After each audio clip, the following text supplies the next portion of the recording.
मोहिनी एकादशी का दिन भगवान विष्णु को समर्पित है। माना जाता है कि इस दिन भगवान विष्णु की श्रद्धा पूर्वक पूजा करने से व्यक्ति को शुभ फलों की प्राप्ति होती है। साथ ही व्रत कथा का पाठ करने से व्यक्ति को समस्त दुखों से मुक्ति मिलती है। तो चलिए आज की वीडियो में हम सुनते हैं मोहिनी एकादशी की पावन एवं मोक्षदायिनी कथा। ओम नमः शिवाय। जय श्री कृष्णा। आप सभी का सनातन धर्मसार चैनल पर बहुत बहुत स्वागत है।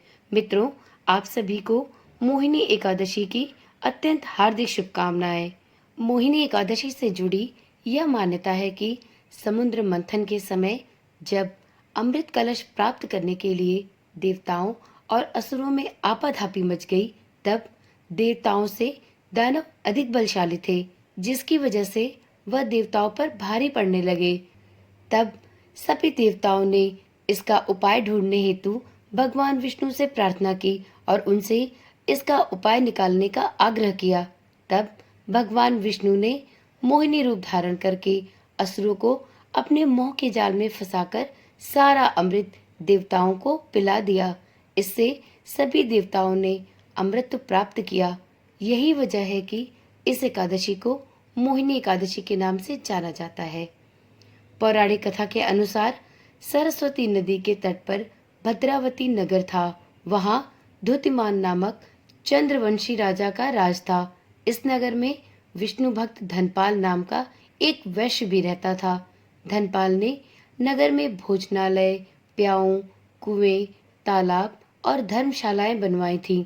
वैश्य के 5 पुत्र थे, जिनका नाम क्रमशः सुमन, सुबुद्धि, मेधावी, सुकृति और धृष्ट बुद्धि था। उसका 5वां पुत्र खराब आदतों वाला था।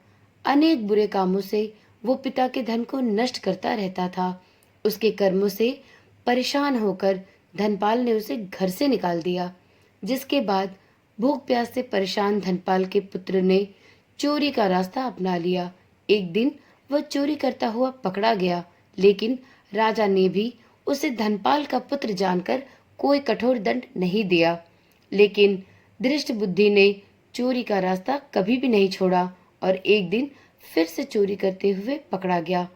दूसरी बार पकड़े जाने पर राजा ने उसे कारावास में डाल दिया, जहां उसे कठोर दुख दिए गए और बाद में उसे नगर से निकाल दिया गया। जिसके बाद वह वन में जाकर रहने लगा। साथ में वह पशु पक्षियों का शिकार करके अपना जीवन यापन करने लगा। एक दिन वो भूख और प्यास से व्याकुल भोजन की तलाश में कौंडिन्य ऋषि के आश्रम में पहुंच गया।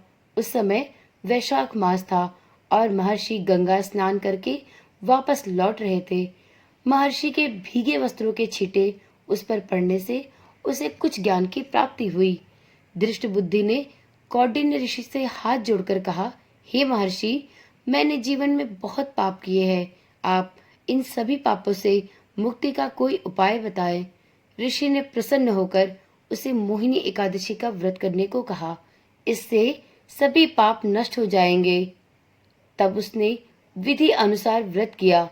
इस व्रत के प्रभाव से उसके सभी पाप नष्ट हुए और मृत्यु के बाद गरुड़ पर बैठकर विष्णु लोक को वह प्राप्त हुआ। तो मित्रों, इस प्रकार से मोहिनी एकादशी का व्रत रखने से व्यक्ति का मोह समाप्त होता है। इससे श्रेष्ठ कोई भी व्रत नहीं है। इसकी कथा मात्र को सुनने और कहने से भी 1000 गोदान के बराबर पुण्य फल की प्राप्ति होती है। तो आज की कथा यहीं पर समाप्त होती है। एक बार विष्णु भगवान का जयकारा लगाए और प्रेम से बोले, विष्णु भगवान की जय। मित्रों, आज की वीडियो यहीं पर समाप्त करते हैं।